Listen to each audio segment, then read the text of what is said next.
आज इस वीडियो में हम बात करने वाले हैं संस्कृति या कल्चर के बारे में। जब भी हम संस्कृति शब्द सुनते हैं तो हमारे दिमाग में सबसे पहला विचार यही आता है कि नाच गाने का कार्यक्रम या मनोरंजन का जो प्रोग्राम है वह संस्कृति है। लेकिन संस्कृति शब्द का प्रयोग अलग अलग अर्थों में होता है। संस्कृति का अर्थ सौंदर्य बोध भी होता है, जिसके अंतर्गत नृत्य, संगीत, नाटक, ललित कलाएं इन्हें सम्मिलित किया जाता है। मानव शास्त्र और समाजशास्त्र में संस्कृति शब्द का प्रयोग एक विशिष्ट अर्थ में होता है।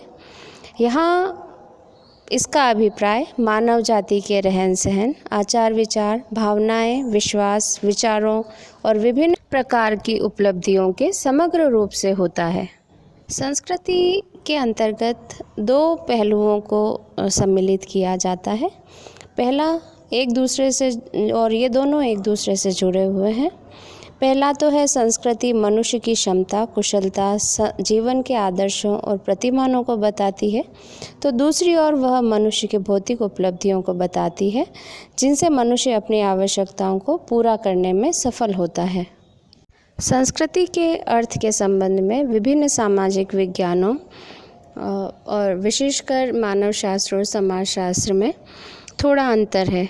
मानव शास्त्र के अंतर्गत संस्कृति को हमेशा समूहवाचक संज्ञा की तरह इस्तेमाल होता है, जिसके अनुसार मानव समाज की सारी प्रतीकात्मक और सीखी हुई चीज़ों के साथ साथ गैर जैविक चीज़ें जैसे भाषा, प्रथा, विचार, परिपाटी, विभिन्न प्रकार के ज्ञान और विज्ञान, सामाजिक नियम, कानून आदि भी संस्कृति ही माने जाते हैं।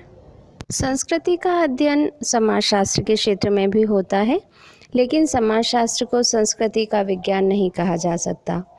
समाजशास्त्रियों की संस्कृति में रुचि तभी होती है जब यह किसी तरह से सामाजिक संरचना या सामाजिक व्यवस्था में किसी तरह का परिवर्तन लाता है, क्योंकि हर समाज में संस्कृति अवश्य पाई जाती है और संस्कृति समय के अनुसार बदलते रहती है, जिसका प्रभाव समाज पर प्रत्यक्ष या अप्रत्यक्ष रूप से अवश्य पड़ता है।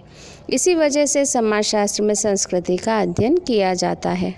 समाजशास्त्र के अंतर्गत भी संस्कृति की परिभाषा को लेकर या उसके अर्थ को लेकर कुछ मतभेद पाए जाते हैं। कुछ समाजशास्त्री संस्कृति को बहुत वृहद रूप में परिभाषित करते हैं, जिसके अनुसार मानव निर्मित सभी भौतिक और अभौतिक चीज़ें सम्मिलित होती हैं, जबकि कुछ समाजशास्त्रियों ने संस्कृति को थोड़ा सीमित अर्थ में देखने का प्रयास किया है, जिसमें सिर्फ मनुष्य की अभौतिक और अमूर्त उपलब्धियों को ही संस्कृति के अंतर्गत सम्मिलित किया जाता है। वर्तमान समय में भी टाइलर के द्वारा दी गई संस्कृति की परिभाषा आज भी बहुत प्रचलित है। इनके अनुसार व्यापक नृजातीय अर्थ में संस्कृति या सभ्यता वह जटिल समग्रता है जिसमें समाज के एक सदस्य के नाते मनुष्य द्वारा अर्जित ज्ञान, विश्वास, कला, नैतिकता, विधि विधान, रीति रिवाज के अलावा उनकी अन्य क्षमताएं एवं आदतें शामिल हैं। टाइलर की इस परिभाषा से तीन बातें स्पष्ट होती हैं। पहली, सभ्यता और संस्कृति में कोई अंतर नहीं है। उन्होंने इन दोनों अवधारणाओं को एक ही अर्थ में प्रयोग किया है। दूसरा, संस्कृति और सभ्यता के अंतर्गत वे सारी चीज़ें चली आती हैं जिसे मनुष्य ने अपनी भौतिक आवश्यकताओं को पूरा करने के लिए बनाया है, जैसे कला, प्रथा, कानून, ज्ञान, धर्म, नैतिकता और काम करने की विभिन्न प्रकार की योग्यताएं। तीसरा यह कि संस्कृति या सभ्यता के अंतर्गत वैसी मानव निर्मित चीज़ें आती हैं जो अमूर्त हैं। यहाँ ध्यान देने वाली बात यह है कि टाइलर ने मात्र आचरण के नियमों को ही संस्कृति नहीं माना, बल्कि विभिन्न नियमों और आदर्शों के कारण मनुष्यों का जो व्यवहार होता है उसे भी उन्होंने संस्कृति की श्रेणी में रखा है। सामान्य अर्थ में संस्कृति को उन विशेषताओं का समग्र रूप कहा जा सकता है जो व्यक्ति के सामाजिक मूल्यों, आदर्शों और प्रतिमानों में पाया जाता है। और संस्कृति के विशिष्ट अर्थ में हम देखें तो किसी समूह का रहन सहन, रीति रिवाज और कार्यविधि के समग्र रूप इसके अंतर्गत आते हैं, जैसे हिंदू संस्कृति, चीनी संस्कृति, एस्किमो संस्कृति आदि को इनके अंतर्गत सम्मिलित किया जा सकता है। जॉनसन कहते हैं कि संस्कृति एक ऐसा तथ्य है जिसे सीखा जाता है। यह कोई सहजात या स्वाभाविक व्यवहार नहीं है। यह सीखकर ही समाज में एक पीढ़ी से दूसरी पीढ़ी तक पहुंचाया जाता है। यही कारण है कि किसी भौतिक वस्तु को संस्कृति नहीं माना जाता है। संस्कृति के साथ एक और विशेष बात यह है कि यह समाज में समय के साथ स्वतः संचित होती रहती है। समाज में विभिन्न प्रकार के विश्वासों, प्रथाओं, नियम कानूनों, भाषा और ज्ञान के भंडार होते हैं। संस्कृति इसी भंडार के समग्र का एक नाम है। यह समाज को जीवित रखने के लिए बहुत ही आवश्यक है।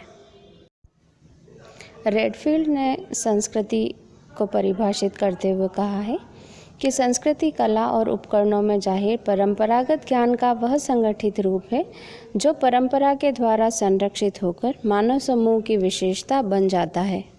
जॉर्ज पीटर ने संस्कृति की परिभाषा देते हुए कहा है कि किसी समाज के सदस्यों की उन आदतों से संस्कृति बनती है जिनमें वे भागीदार हो, चाहे वह एक आदिम जनजाति हो या एक सभ्य राष्ट्र।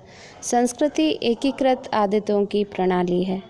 ई. एडमसन होवेल के अनुसार किसी समाज के सदस्य जो आचरण और लक्षण अभ्यास से सीख लेते हैं और अवसरों के अनुसार उनका प्रदर्शन करते हैं, संस्कृति उन सब का एकीकृत जोड़ है। डॉक्टर दिनकर के अनुसार संस्कृति जीवन का एक तरीका है और यह तरीका सदियों से जमा होकर समाज में छाया रहता है जिसमें हम जन्म लेते हैं। इन विभिन्न परिभाषाओं के आधार पर संस्कृति की कुछ विशेषताएं उभर कर सामने आती हैं। इसके अंतर्गत पहली विशेषता है संस्कृति समाज से संबंधित होती है, यानी संस्कृति की उत्पत्ति, विकास और संचार का संबंध समाज से होता है, व्यक्ति से नहीं। समाज से अलग रहकर कोई भी व्यक्ति संस्कृति का न तो विकास कर सकता है और न ही प्रसार। संस्कृति की दूसरी विशेषता है कि संस्कृति में सामाजिक गुण पाया जाता है। संस्कृति सामाजिक आविष्कार है। खेती, बागवानी और भोजन पकाने की विधियों का आविष्कार किसी एक व्यक्ति ने नहीं किया और न ही ऐसा किसी व्यक्ति के द्वारा संभव है। प्रथाएं, परंपराएं और नियम विधान किसी एक व्यक्ति की देन नहीं है। कौटुंबिक व्यभिचार के निषेध का नियम किसी व्यक्ति विशेष ने नहीं बनाया। संस्कृति के विभिन्न अवयव, ज्ञान, विश्वास, प्रथा, परंपरा, प्रविधि आदि किसी एक या कुछ व्यक्तियों का ही प्रतिनिधित्व नहीं करते, बल्कि संपूर्ण समाज का प्रतिनिधित्व करते हैं। संस्कृति की तीसरी विशेषता यह है कि संस्कृति सीखी जाती है, यानी संस्कृति सीखा हुआ व्यवहार है। यह उत्तराधिकार के द्वारा नहीं बल्कि शिक्षा और अभ्यास के द्वारा प्राप्त होती है। व्यक्ति समूह के आचरण, व्यवहार और लक्षण को अभ्यास के द्वारा सीखता है और उसे आने वाली पीढ़ी पर हस्तांतरित करता है। संस्कृति सीखने से विकसित होती है, यानी व्यक्ति संस्कृति को सीखता है। यह जन्म से उसे प्राप्त नहीं होती या यह जन्मजात गुण नहीं होता। समाज में रहकर व्यक्ति संस्कृति के विभिन्न पक्षों को सीखता है और अपने जीवन में अपनाता है। समाजीकरण की प्रक्रिया इसीलिए समाज में पाई जाती है क्योंकि समाजीकरण के द्वारा ही एक व्यक्ति अपने सामाजिक मूल्यों और नियमों को सीखता और आत्मसात करता है। संस्कृति की एक अन्य विशेषता है कि संस्कृति संचरित होती है। क्योंकि संस्कृति सीखने से संबंधित होती है, इसलिए इसका संचार संभव है। सांस्कृतिक प्रतिमान एक पीढ़ी से दूसरी पीढ़ी को संचारित होते रहते हैं। इस प्रकार एक पीढ़ी संस्कृति का जितना विकास कर लेती है, वह संपूर्ण रूप में अगली पीढ़ी को विरासत के रूप में मिल जाता है। इसी विशेषता के कारण संस्कृति का रूप पीढ़ी दर पीढ़ी परिष्कृत होता जाता है। संस्कृति के संचार का सबसे मुख्य साधन भाषा होता है। संस्कृति की एक और विशेषता है कि संस्कृति मानव आवश्यकताओं की पूर्ति करती है। भोजन, यौन संतुष्टि मनुष्य की मूलभूत आवश्यकता है। इसकी संतुष्टि स्वतंत्र रूप से की जा सकती है और मर्यादित रूप में भी।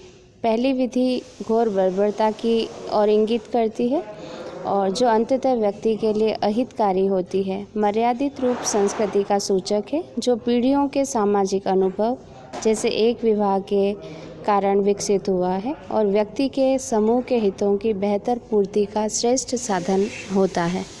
संस्कृति की एक और विशेषता है कि संस्कृति मानवीय होती है, यानी संस्कृति का निर्माण मानव के द्वारा किया जाता है। संस्कृति मानव समाज की ही एक विशेषता है।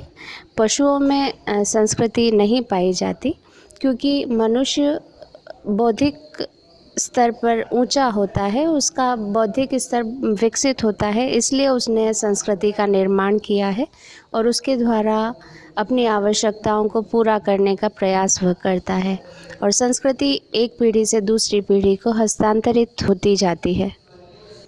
पशुओं में भाषा का अभाव होने के कारण पशुओं में संस्कृति नहीं पाई जाती है। संस्कृति समूह के लिए आदर्श होती है। किसी समूह के सदस्य अपनी संस्कृति के नियमों, मूल्यों और मान्यताओं को अपने जीवन का आदर्श मानते हैं और उन्हें जीवन में प्राप्त करने का प्रयास करते हैं। वास्तव में संस्कृति सामूहिक अनुभव से उत्पन्न होती है।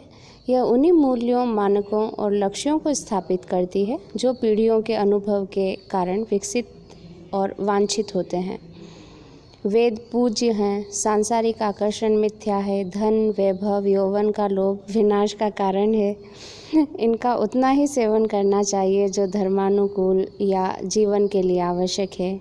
चोरी करना पाप है, स्त्री मातृत्व और शक्ति की प्रतीक है, उसका सम्मान करना चाहिए, गुरु का आदर करना चाहिए आदि हमारे जीवन के कुछ आदर्श हैं जिन्हें सदियों से हम पालन करते आ रहे हैं और अपने जीवन में उतारने के लिए प्रयासरत रहे हैं। यही नियम और आदर्श आने वाली पीढ़ियों को भी हस्तांतरित होते रहते हैं। संस्कृति की एक अन्य विशेषता है कि संस्कृति संगठित होती है। संस्कृति के अनेक पक्ष होते हैं, लेकिन ये पक्ष परस्पर संगठित रहते हैं। भौतिक और अभौतिक दो प्रकार की संस्कृति हमारे समाज में पाई जाती है, लेकिन कहीं न कहीं वे आपस में एक दूसरे से संबंधित रहती हैं और संस्कृति के विभिन्न पक्ष परस्पर समग्र रूप से एकत्रित होकर संगठित स्वरूप का निर्माण करते हैं। जब बात करें संस्कृति के प्रकारों के बारे में, तो ऑकबर्न और निमकॉफ ने संस्कृति के मुख्य दो प्रकार बताए हैं, भौतिक संस्कृति और अभौतिक संस्कृति। भौतिक संस्कृति के अंतर्गत मनुष्य के द्वारा निर्मित भौतिक तथा मूर्त वस्तुओं को शामिल किया जाता है। मनुष्य ने विभिन्न प्रकृति के द्वारा प्रदान की हुई शक्तियों को परिवर्तित करके अपनी आवश्यकताओं के अनुसार बनाया है और ये सभी भौतिक संस्कृति के अंतर्गत आते हैं। भौतिक संस्कृति में cycle, scooter, car, pen, pencil, कागज़, पंखे, कूलर, जहाज, वायुयान, टेलीफोन, मोबाइल सभी को सम्मिलित किया जाता है। भौतिक संस्कृति के सभी अंगों और तत्वों को सूचीबद्ध करना सरल काम तो नहीं है। मानव समाज के विकास के साथ साथ भौतिक संस्कृति का भी विकास हुआ तथा पुरानी पीढ़ी की तुलना में नई पीढ़ी के पास भौतिक संस्कृति अधिक है। संस्कृति का दूसरा प्रकार है अभौतिक संस्कृति। इस संस्कृति में सामान्य रूप से सामाजिक विरासत में प्राप्त विश्वास, विचार, व्यवहार, प्रथा, रीति रिवाज, मनोवृत्तियाँ, ज्ञान, साहित्य, भाषा, संगीत, धर्म, नैतिकता आदि को शामिल किया जाता है। ये पीढ़ी दर पीढ़ी आगे चलती है तथा प्रत्येक पीढ़ी में इसका अर्जित से अधिक परिवर्तन भी संभव होता है। यदि कोई व्यक्ति अपने समाज के रीति रिवाजों, प्रथाओं, धर्म और नैतिकता के विरुद्ध कार्य करता है तो उसे आलोचना या निंदा का शिकार होना पड़ता है। अभौतिक संस्कृति भौतिक संस्कृति की तुलना में कम परिवर्तनशील होती है। इसमें स्थायित्व का गुण ज़्यादा पाया जाता है और बदलाव भी इसमें भौतिक संस्कृति की अपेक्षा कम होते हैं और धीरे धीरे होते हैं। इसी के साथ आज का ये वीडियो हम यहीं समाप्त करते हैं। अगले वीडियो में हम आगे बात करेंगे संस्कृति के तत्व, संस्कृति के आधारों, संस्कृति के प्रकार और अन्य अवधारणाओं के बारे में।